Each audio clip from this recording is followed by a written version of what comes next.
이제 두 번째, 실제로 7박 8일 여정을 앞서 갔던 사진 자료를 통해서 짧게 살펴보도록 하겠습니다. 출발이 첫날 도착하면 바로 심양에서 내려와서 단동으로 고속도로를 타고 내려오게 돼요.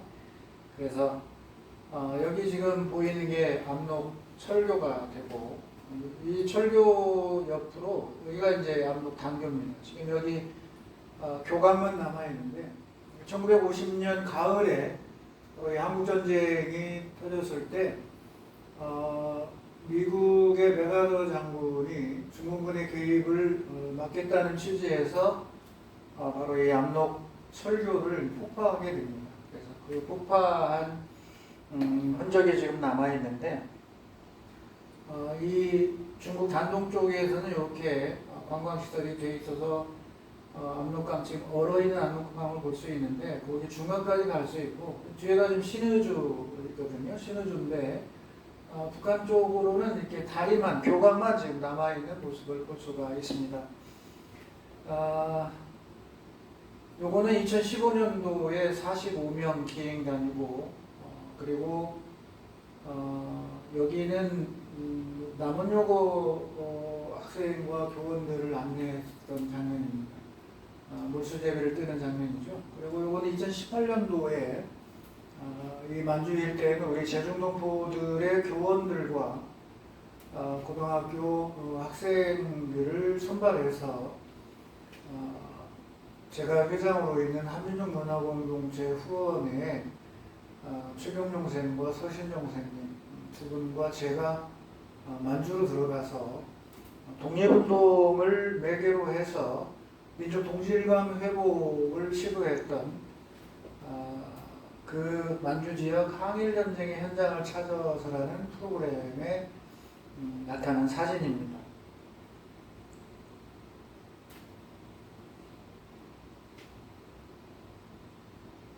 이 압록강은 제가 서두에도 얘기했지만 고대사에서 압록강은 이곳이 아니다. 그래서 함석근 선생은 이 압록강 고소장이라는 표현을 합니다. 그래서 우리 민족의 남과 북을 포함해서 우리 민족 구성원들은 이 압록강이 우리들을 고소하는 것을 직시를 해야 된다고 하는 의미인데, 그래서 저도 이 압록강의 출발을 바로 이 고대 압록강이 어디였느냐라고 하는 것을 한서 지리지나 통전, 그리고 신당서, 이런 여러 중국 사서들을 토대로 현재 압록강이 고대 압록강이지 아니다라고 하는 것을 증명해 보면서 시작을 하려고 합니다. 이 압록강을 걷는 지식인들, 또 애국 우북지사들, 또 땅을 빼앗기고 먹고 살기 위해서 떠나야 했던 만국의 우리 조선인들, 백성들, 이 백성들에게 압록강은 참 큰 상징성을 가지죠. 그 압록강을 걷는 사람 중에 많은 사람이 있었지만, 아까 우당 이회영 선생이라든지 그리고 경술국치가 되기 전에 1910년 5월경에 안정복 선생의 이 동사강목을 포찜에다가 넣어서 이때는 이제 압록철교가 건설되기 전이니까 아마 강을 배를 타서 건너갔겠죠. 그 건너간 대표적인 분이 나이 30쯤의 젊은 단재 신채호 선생이 있었습니다. 이 또 한 분이 바로 안동의 혁신 유림 중에 하나라고 할 수 있는 일송 김동삼 선생. 김동삼 선생의 지금 현재 여기가 이 안동의 내한마을을 보여주고 있고요. 그리고 이 일송 김동삼 선생의 생가가 있고, 그리고 여기가 이제 가산서당이라고 하는 혁신학교가 있었던 곳이고, 여기는 이제 백화구려라고 해서 김대락 선생의 이제 집이에요. 그래서 이 집안도 독립운동사에 엄청난 영향을 끼쳤던 남자 여자 할 것 없이 그런 집안입니다. 그래서 이것과 연계해서 이제 압록강을 바라보게 되고, 압록강을 넘은 위대한 지식인, 저는 단연코 오당 이유영 선생을 뽑습니다. 물론 이석영, 이철영, 이시영, 이회영, 육행자들이 다 솔선수범을 보였지만 그 중에서도 오당 선생이야말로 우리 만주 독립운동사 또 우리의 어떤 민족 정신을 바로 세우는 데 있어서 상징적인 인물을 들라고 하면 역시 오당 이유영 선생을 줄 수가 있다, 그런 얘기입니다. 해방 이후에 이제 한국 돌아왔던 임시정부 요원들인데, 여기 지금 눈물을 훔치고 있는 분이 육형제 중에서 딱 하나 살아남았던 바로 이시영 선생입니다. 이시영 선생이고, 그 다음에 이 어린이가 바로 이종찬 전 국정원장이었나요? 네, 김대중 정부 시절에 참여했던 이종찬 의원이 바로 지금 어린 시절의 모습을 보이고 있고, 그리고 우량 이혜영 선생의 지금 모습을 보고 있는 장면이에요. 자, 그 다음에 이제 우리가 압록강 단동, 옛 이름 안동입니다. 이 안동 단동에서 꼭 만나야 할 사람이 바로 이분입니다. 조지 루이스 쇼라고 하는 분인데, 우리가 압록강에서 이 독립운동은 대한독립청년단 또는 대한독립청년연합단이라고 하는 또 그 조직이 훗날 광복군 총영으로 가고, 이 광복군 총영이 나중에 이제 그러니까 대한통일부를 거쳐서 참의부나 이렇게 연결이 되는 조직이에요. 그래서 압록강에서는 우리 독립운동사에 상당히 중요성을 가지는 그런 단체들이 많이 있었는데, 그 중에서도 이와 관련돼서 바로 이 아일랜드계였던 이 조지 루이스 쇼 선생이 대표적인 인물입니다. 독립운동 훈장을 받았는데, 독립운동 훈장을 추서한 지 수십 년이 지나서야 수소문이 돼서 바로 이분의 손녀가 되는 거예요. 이거는 현장에서 제가 말씀드리겠지만, 어쨌든 일용량행이라고 하는 이 조지 루이스 쇼 선생의 이 상업기관, 이 사무소는 기존에는 이제 이곳으로 알려져 있었어요. 병원 관련된 걸 알려 있었는데, 다시 이제 새롭게 밝혀낸 것이 당시 일용량행의 이제 건물이에요. 그래서 1층은 사무실이 되고, 이제 2층이 우리 독립군들을 숨기거나 무기를 갖다 놓거나 아니면 상해 임시정부에서 보관 중인 자료라든지 여러 관련된 것들이 바로 이 2층에서 유지가 됩니다. 당시 이곳은 1919년 3.1 독립만세가 일어나고 1920년, 21년 이때가 이제 역사의 주무대로 등장하는 데가 바로 이 일용량행의 시기적인 배경인데, 이 시기에 여기가 치유복권 지역이었어요. 그렇기 때문에 활동하기에 좀 유리한 점이 있었습니다. 그래서 이제 이 건물은 이제 사라져서 없고, 이곳에 뭐가 있냐면 유치원이 현재 자리를 하고 있어요. 그래서 우리가 유치원 자리를 이제 찾아가게 됩니다.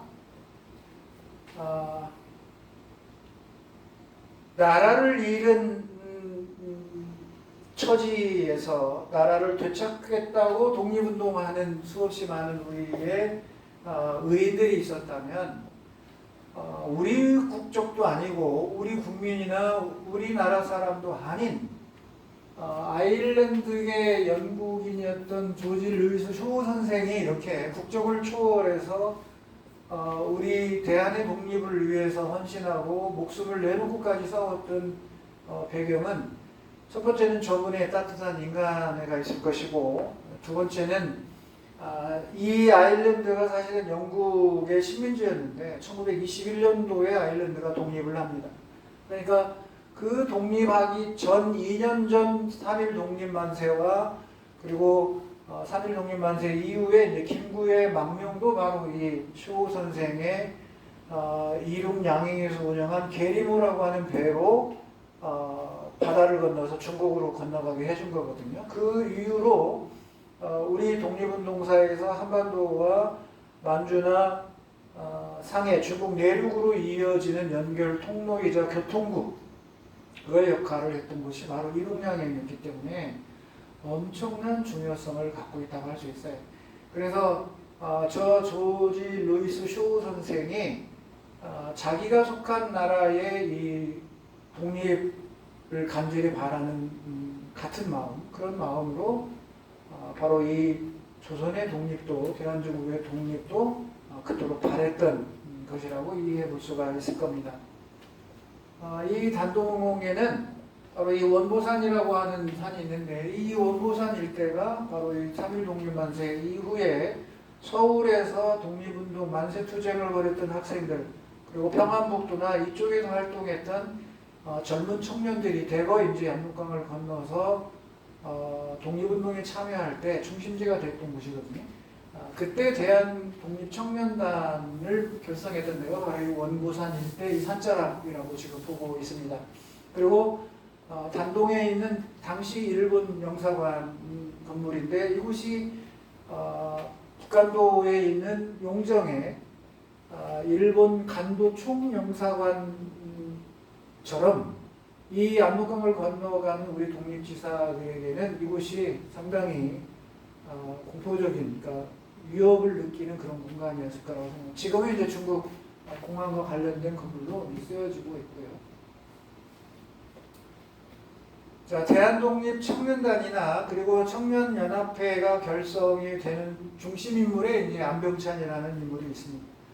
그 안병찬이라는 인물과 그리고 광복군 총영은 오동진 선생이 이제 이끌어가게 되고요. 또 이 광복군 총영에는 우리가 신빈에서 만나게 되는 양세봉 장군이 바로 이 광복군 총영과도 연계가 되고 대한통입으로 연결이 되면서 나중에 이제 1926년에 민족유일당 신간회로 연결이 되어지면서 사회주의 계열과 공산주의 계열이 하나로 가자고 하는 운동이 펼쳐질 때 만주에 있던 이 삼부도, 삼위부, 정의부, 신민부도 통합운동을 벌이게 돼요.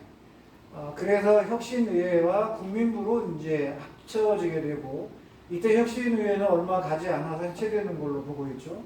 그런데 이 국민부가 바로 이제 살아남아서 이 국민부와 관련된 게 이제 조선혁명당이 되고, 그 조선혁명당의 무장과 군 일을 담당하는 것이 이제 조선혁명군이 되는 겁니다.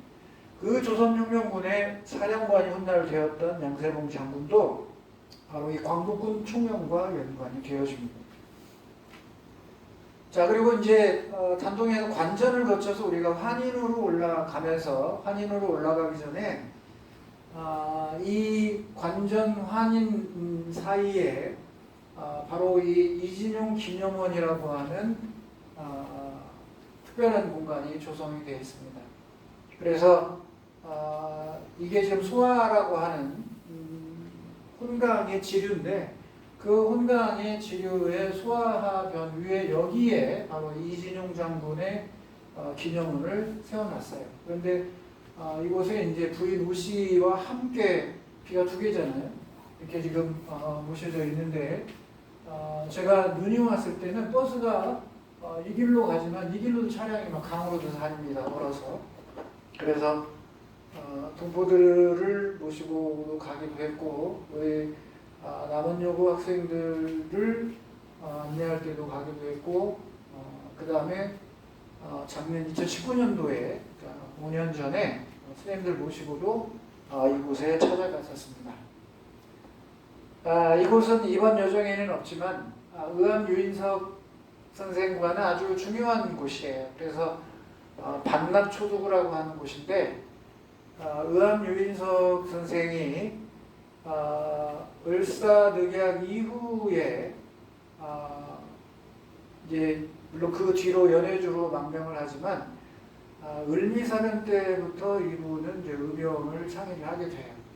그래서 국내에서 이 의병 항쟁을 벌이다가 압록강을 넘어서 혼강을 타고 가가지고 바로 이 고려구라고 하는 곳에 서 생을 마감하는데, 초창기 우리 의병진을 이끌고 중국으로 들어왔다가 의병 해산이 된 곳이 바로 이 반남 초도구라고 하는 곳이에요.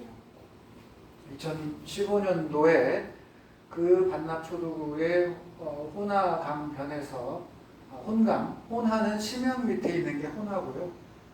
혼강은 이제 환인 이 일대에 흐르는 합리화, 통하 이 일대에 흐르는 게 혼강이 됩니다.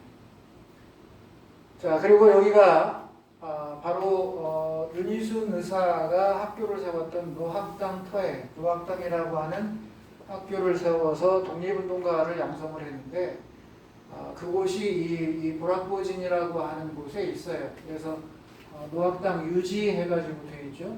그리고 윤희순 의사가 교장 선생님으로 있으면서 독립군을 양성했던 그런 곳입니다. 이 비가 시련을 겪었어요. 그래서 이 비에 관련된 시련사는 제가 현장에 가서 자세하게 말씀을 드릴 것이고, 원상복구가 되어서 정상적으로 지금 처리가 되어 있습니다. 자, 이건 지금 환인인데요. 환인의 이게 지금 혼강이에요. 혼강이고, 이쪽 편으로 이제 오녀산성이 있는데, 여기가 바로 고구려의 하고성자, 그러니까 하고성자 유지 이렇게 되어 있는데, 우리가 이 고구려의 성곽 체제를 평지성과 산성을 준다고 할 때 얘를 평지성으로 하고성자를 보고 산성을 원녀산성으로 보고 있잖아요. 근데 저는 개인적으로 이 두 거리가 너무 멀기 때문에 상당히 좀 합리적이지 않다 이렇게 생각을 합니다.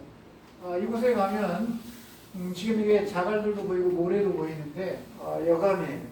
사암과 여감의 중간 정도의 암석인데, 이 지역이 이러한 암석이 있다고 하는 흔적을 볼 수가 있고, 환인에는 또 층리가 발달한 암석층도 보이고요. 그리고 오녀산상은 자체가 무슨 층이냐면 응해암층이에요. 여러분이 잘 알고 있는 질환의 광교토대왕비로 바로 응해암으로 되어 있는 암석이거든요. 그 지역은 지질도상에서는 응해암을 보이지 않아요. 그렇다면 이 광교토대왕비는 만들 때 그 거대한 6m 되는 이 비를 만든 석재를 어디서 가져왔느냐라고 할 때 힌트가 될 수 있는 그런 부분이라고 할 수가 있습니다. 자, 그리고 윤세복 선생이 만들었던 동창학교 터가 지금 현재 요 파란 건물로 되어 있는 요 파란 위창이 있는 이 건물입니다. 그런데 현지의 동포학교의 교감선생님 안내를 제가 받은 적이 있는데, 그분은 동창학교를 다르게 얘기를 또 하시더라고요. 근데 현재 이 두 곳은 우리나라 독립운동사에서 제작했던 독립운동사 책에 등장한 곳은 이곳으로 지금 나오고 있습니다. 여기 있는 학생들은 우리 이 한인의 동포학교 학생들인데, 저 학생들과는 또 우리 이 한민족 문화공동체 후원의 동포 후원단체와 연관이 있어서 제가 갔을 때 직접 나와서 저를 만난다고 왔던 학생들입니다.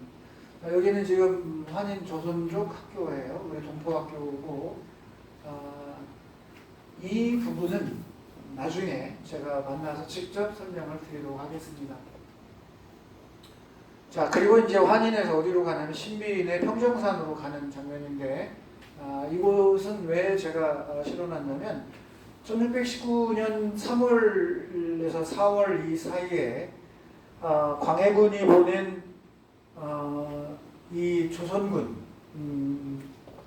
당시 이 지금 명나라와 후금이 전쟁을 벌이고 있을 때 1619년 이 사루에서 바로 이 명나라와 조선 지원군이 연합하고 해서 만주족의 이 후금, 당시에는 후금입니다. 그러니까 1619년이니까 후금의 이 누라치 군대, 이 군대와 전쟁을 벌일 때 조선의 강홍립 장군이 13,000의兵力을 이끌고 지원을 가요.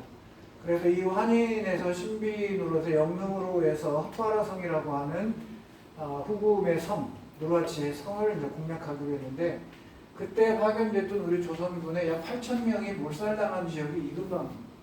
그래서 역사 속에서 기억되지 않고 있는 지역인데 지나가다가 우리가 잠시 차에 내려서 그분들을 위해서 참배를 하고 가는 곳이에요. 평정산을 가는 길이고 여기가 지금 의암선생 기념원 평정산에 있는 곳이에요. 이곳을 가기 위해서 제가 학교에 있을 때 학생들을 인도해서 제천의 의암의 이 영당을 찾아갔던 곳이고 그리고 2014년도에는 남녀고 학생과 선생님들을 모시고 강원도 춘천의 남면에 있는 이 의암원에 가서 이 위패를 열고 참배를 하는 모습이에요. 그리고 여기에 지금 남한산성의 서문을 놓은 것은 이 남한산성의 서문이 1895년 을미사변 이후에 의병차이가 일어나죠. 그래서 을미의병이 태동하는데 그때 1895년에서 96년 이 시기에 김아락 의병장이라는 분이 활동을 해요. 그래서 이 김아락 의병장이 여기에서 이제 서울 진공작전을 펴려고 해서 실패로 돌아가고 제천에 가서 이제 의암 선생을 만나고 그리고 영남으로 내려와서 최후의 영덕에서 일본군의 총을 맞고 스스로 강물에 뛰어들어서 자결하신 분인데 그런 연관성이 있어서 제가 저 남한산성의 서문을 지금 제시를 한 겁니다. 이곳이 평정산인데 이 산이 바로 평정산이에요. 그러니까 정상이 평평하다는 건데 정상이 깎인 것처럼 평평한 그런 모습이에요. 마치 우리 제주도의 이 성산 응해구처럼 모습을 갖고 있고 여기가 평정산이어서 이곳의 지명이 평정산진이에요. 자, 그곳에 바로 이 의암 기념원이 의암 유인석 선생의 기념원이 있고 그리고 그 기념원을 관리해주고 있는 분이 이 중국인인데 조씨라는 분이에요. 그래서 이것도 이 군인 출신이라 가지고 의암 유인석 선생을 존경한다고 해 관리를 해주고 있는 그런 공간입니다. 자, 이곳에 우리가 도착을 해서 청소도 하고 풀도 베고 정리하고 2019년도에 선생님들 모시고 갔던 자리가 됩니다. 그리고 이 의암기념은 바로 아래는 하천이 하나 흐르는데 그 하천 건너편이 바로 이 난천자인데 이 난천자에 연희순 의사가 망명을 가족들 이 고흥유 씨 가족 40여 명을 이끌고 망명해서 촉은 목피했던 곳이 바로 이곳이에요. 가다 보면 이렇게 당시 우리 조선인들이 썼던 이러한 연자방아의 암돌과 숫돌을 볼 수가 있고 그래서 이 골짜기 안에 정착해서 집을 지었는데 그때 이제 제가 2014년 처음 답사 때 바로 이 차를 빌려가지고 우리 동포 가이드와 함께 이 산속까지 찾아갔던 장면이에요. 그 뒤로 이제 학생들을 인솔을 하고 가고 선생님들도 인솔해서 이와 같이 윤희순 의사의 흔적을 찾아가는 이번에 가면 여름이어서 옥수수가 엄청나게 많이 되어 있기 때문에 이걸 볼 수가 없어요. 제가 간 건 이건 2014년 3월 후반부에 갔기 때문에 아직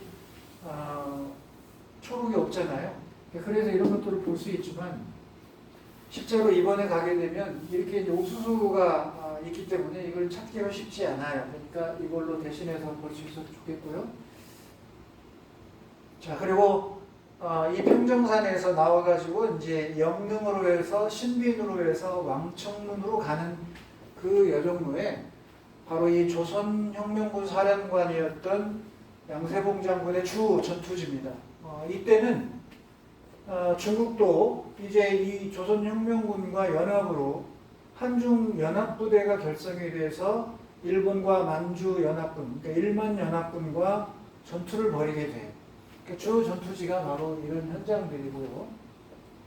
그리고 이거는 만주족의 후금, 후금이 1636년 4월 11일 이 시기에 이제 대청을 선포하고 황제국가를 선언한 뒤에 이 허투아성을 떠나서 바로 요양을 공격하고 심양을 공격해서 1925년쯤 되면 심양에 궁궐을 세우게 되죠. 그게 바로 심양에 있는 고궁입니다.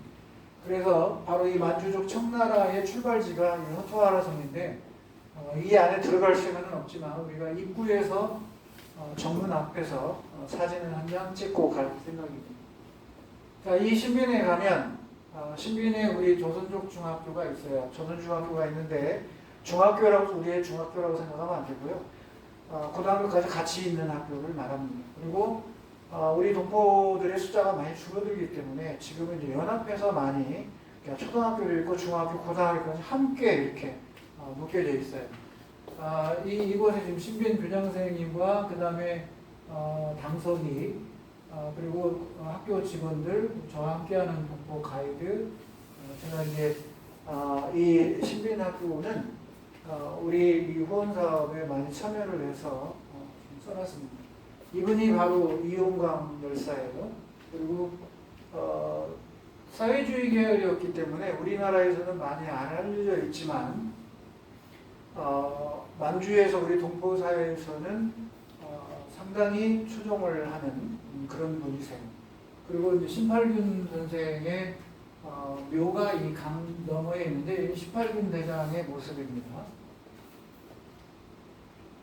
그래서 제가 이번 독립운동사에서는 조정래 작가의 소설 아리랑을 만주 배경지에서 등장하는 부분을 연합해서 설명을 드리려고 합니다.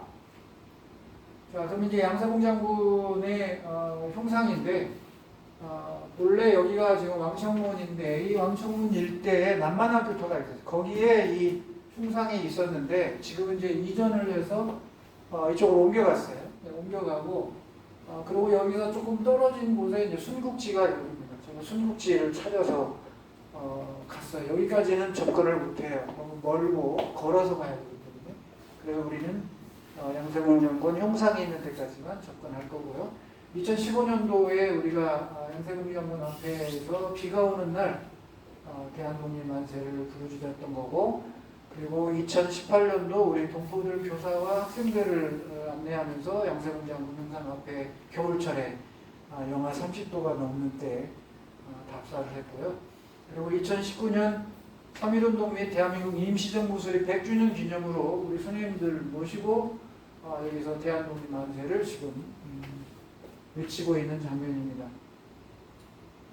이거는 안동이에요. 안동에 이제 임청각, 석주 이상용 선생의 임청각과 그리고 백화 김대락 선생의 백화 구려의 후손인 증손자인 김시중 선생의 선대에 대한 독립운동 이야기를 듣고 있는 거고, 그리고 임청각의 증손과 함께 독립을 부르짖고 있는 그런 것입니다. 여기가 이제 바로 신흥무관학교 합리야의 신흥무관. 이게 합리야입니다. 합리야가 이렇게 지금 이렇게 이렇게 흘러 내려가는 거예요. 흘러 내려가서 이쪽에 무관학교가 있는 자리입니다. 이 강은 이렇게 흘러간 뒤에 북쪽에서 통화시의 북쪽에서 혼강에 들어가는 혼강의 지류하천이에요. 한면. 그래서 여기가 광화진이라는 진이고 옛날에는 여기를 가려면 3시간 이상씩 달렸어야 돼요. 근데 지금은 고속도로가 풀려서 쉽게 접근합니다. 그래서 이게 연병장으로 썼던 공간이고, 그리고 이분이 바로 막사가 있었던 곳이에요. 이 산 중턱으로 해서 막사가 세워져 있던 곳입니다. 2015년도에는 길이 막혀서 못 가서 지금 강변에서 찍은 거고요. 2018년도에는 직접 들어갔어요. 들어가서 이 막사 자리가 이곳이 막사 자리가 되고, 2019년도도 역시 들어갔습니다. 네. 이 수없이 만주벌판에 있었던 독립운동의 후손들 중에 누군가는 지금 만주 일대에 살고 있는 우리 제중동포들 아니겠어요? 그래서 이제 여기를 지나가다 보면 일성 김동삼 선생이 경영했던 백서농장을 가는 길이 나와요. 그래서 그 길 때문에 제가 여기를 둔 거고, 백두산 모습 보이죠? 연변 조선족 자치주의 모습이고, 그래서 화룡, 용정, 도문, 홍천, 연길, 왕청문, 안도연, 도나시 이렇게 7개죠? 하나, 둘, 셋, 넷, 다섯, 여섯, 일곱, 8개네요. 8개가 현재 연변 조선족 자치주가 됩니다.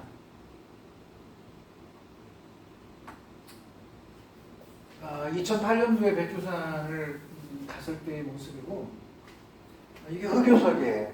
우리 흑요석은 고고학적으로도 중요한 위치에 차지하고 있는 조례예요. 왜냐하면 흑요석이라는 게 이런 화산 폭발의 현장에서 출토되는 거기 때문에 예를 들어 구석기에 석기를 쓴다거나 뭐 이럴 때 이런 것들이 출토가 된다고 하면 이것의 이제 이 생산지가 화산 폭발을 하고 이런 곳이니까 많은 걸 함축적으로 의미를 갖고 있죠. 자, 화룡에서 꼭 가야 될 곳이 바로 청산촌이고, 청산촌입니다. 우리 동포들이 사는 청산촌이고, 요걸 다리가 고속도로가 개통되기 전의 모습인데, 그 안에가 이제 청산리 대첩이 있는 곳이에요. 그래서 우리 동포인 임씨를 만났는데 300호의 마을이 한국으로 다 떠나버리고 20호 정도만 남아있다. 이거를 제가 접하고 좀 안타까웠어요. 선대로부터 계속 만들고 이 간도를 개척하고 했던 우리의 영토잖아요. 이런 곳이 정작 이거의 권리를 갖고 있는 우리 동포들은 모국인 한국으로 수십만이 넘어와서 살고 있고 돈을 벌기 위해서지만 정작 이곳을 지키고 있는 건 우리 동포들은 비어가고 있다고 하는 것 통해서 우리가 이제 중국과의 관계가 잘 돼서 그 동포 지역에 많은 투자가 있었으면 좋겠다는 생각을 갖습니다. 여기 이거는 뭐냐면 김제에 가면 아리랑문학관이 있어요. 그 김제 아리랑문학관에 가면 작가 조정로 선생이 이 아리랑을 쓰기 전에 현장 답사를 참 많이 하셨는데 그 현장 답사에 와서 청산리의 전투지를 스케치한 거예요. 그래서 실제로 아리랑의 만주 배경지에 보면 청산리 전투가 묘사가 되고 있는데 그러니까 이런 사령 답사와 현장에 대한 그림을 그리고 그런 지형 감각과 지리를 익힌 뒤에 이제 소설화한 걸 볼 수가 있는 거죠. 이 어르신이 이번에 가서 볼 수 있었으면 좋겠는데 청주한 씨 어르신인데 제가 2014년도에 갔을 때 미리 얘기했으면 우리에게 옥수수라도 쪄줄 텐데 이 얘기를 안 하고 와서 너무 마음이 아프다.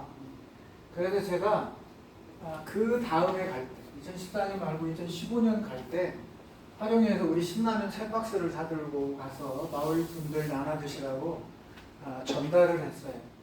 그래서 이연말이 머나먼 선대 때부터 떠나가지고 이 간도 땅에서 정착해서 우리의 핏줄을 이어가고 있는 우리 동포들이 얼마나 참 애잔하고 안타까운 위치에 있어요. 그래서 이렇게 서로 이 녀석이 상당히 무서웠는데 아물더라고.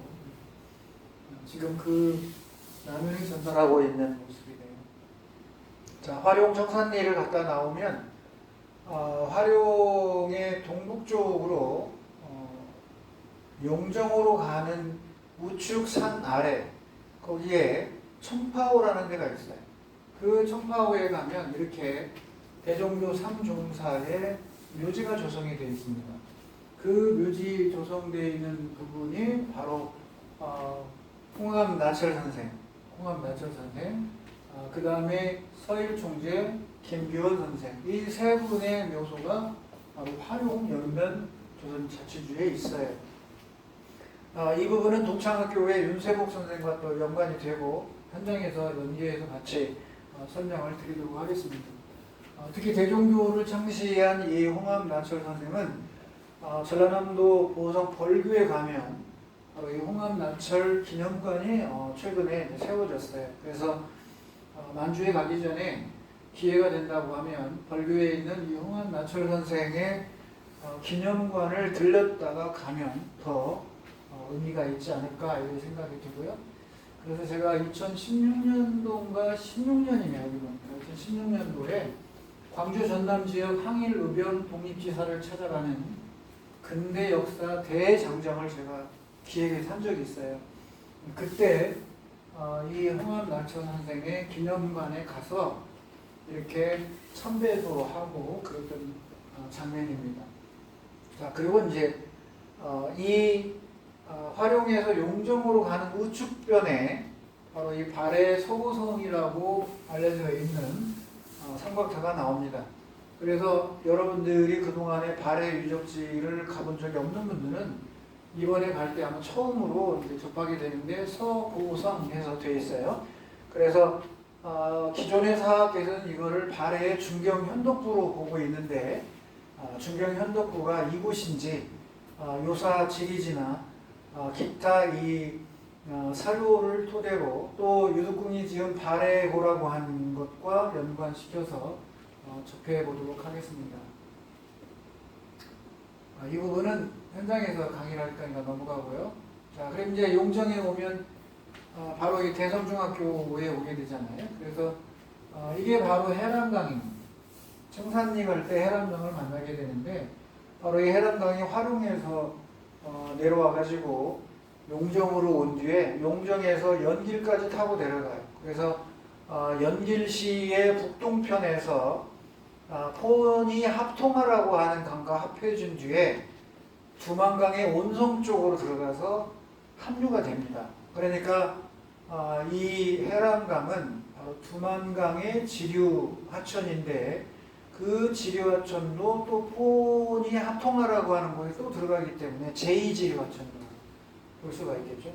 2014년도에 제가 갔을 때는 이렇게 이상설관이 대성중학교 옆에 있거든요. 그때는 이렇게 안내도 했었어요. 근데 그 뒤로 가니까 여기는 못 들어가게 해놨는데 지금은 이제 어떻게 되는지 모르겠어요. 자, 이게 서전서숙터 자리고 실험소학교로 되어 있는데 여기 출입을 엄격히 금합니다.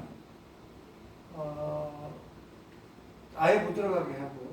그 담벼락도 접근을 못하게 중국 당국에서 하고 있는데 그리고 이거는 이제 솔빈강이에요. 솔빈강. 이상설 선생이 이제 돌아가셔서 여기 기념비가 세워진 거고 연해주에 여기는 아직 못 가봤는데 꼭 가보려고 해요. 그리고 진천에 이상설 선생의 생가가 이렇게 자리하고 있습니다. 이제 용정의 명동촌에 가면 바로 윤동주가 있고 여기 윤동주 명동촌에 가면 특징이 하나가 이제 윤동주 생가표를 중국 조선족이라고 표현을 해놨죠. 그 부분에 대해서 중국 조선족 애국 시인 이렇게 표현했는데 이 부분에 대한 것도 우리 선생님들과 같이 토론을 한번 해보도록 할 거고요. 자, 그리고 여기는 이제 송몽규의 고가입니다. 그리고 이게 윤동주라면 여기가 송명구가 되거든요. 그래서 시간이 있으니까 이 영상을 보시고 여러분들 중에 동주 영화를 안 보신 분은 동주 영화를 한번 보시기를 권합니다. 잠깐 쉬었다 할까요?